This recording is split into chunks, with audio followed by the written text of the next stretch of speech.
have a very special guest here today. It took him, instead of 3 hours, it took him 30 hours to get here, just to be on this stage. So we are immensely honored to have him here. He's the Deputy Minister for Youth and Sports of Ukraine for European integration, Andraij Chesnokov. A warm round of applause. Thank you so much.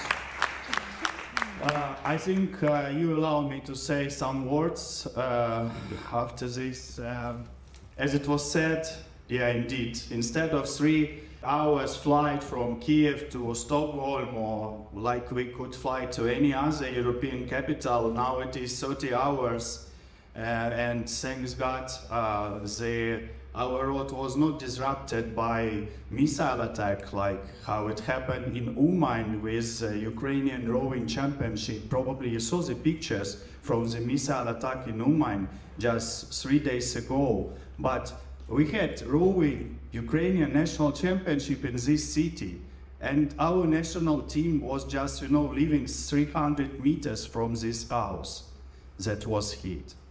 So I would like to, at the outset, to thank the European Commission and Swedish presidency for holding this forum and having Ukrainian delegation here.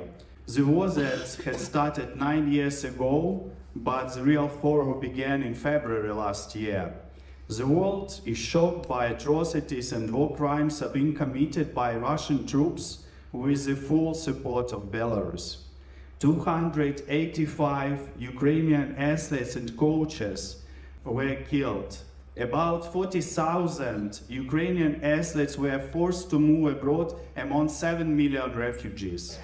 More than 350 our sport facilities were severely destroyed or damaged by constant attacks. You know about the recent decision of the International Olympic Committee. Ukraine supports the autonomy of sport.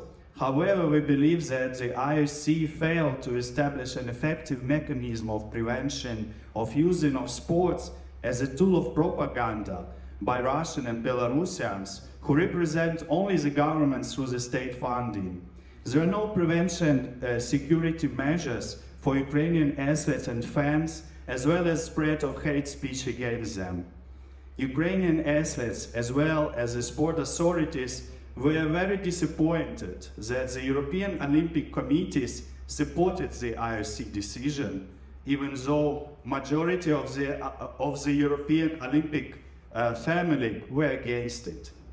We stress that it's not the athletes' nationality that determines their role, but the fact that they are sponsored, supported by their governments or business backing up the Kremlin regime, which continues its war aggression against Ukraine, or even they are affiliated with the Russian military directly.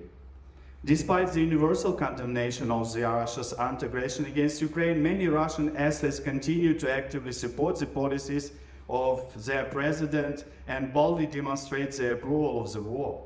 Even the statement of the president of the Russian Olympic Committee, Stanislav Pozniakov, that military service for the protection of Russia's interest in the war against Ukraine is a matter of honor for Russian athletes.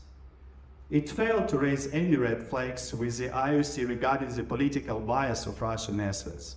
Ukraine adheres to the unchanging opinion that amid the still ongoing and unprecedented brutal military aggression of the Russian Federation supported by the Republic of Belarus against Ukraine, representatives of the aggressor state must not perform on the international sports arenas in any status.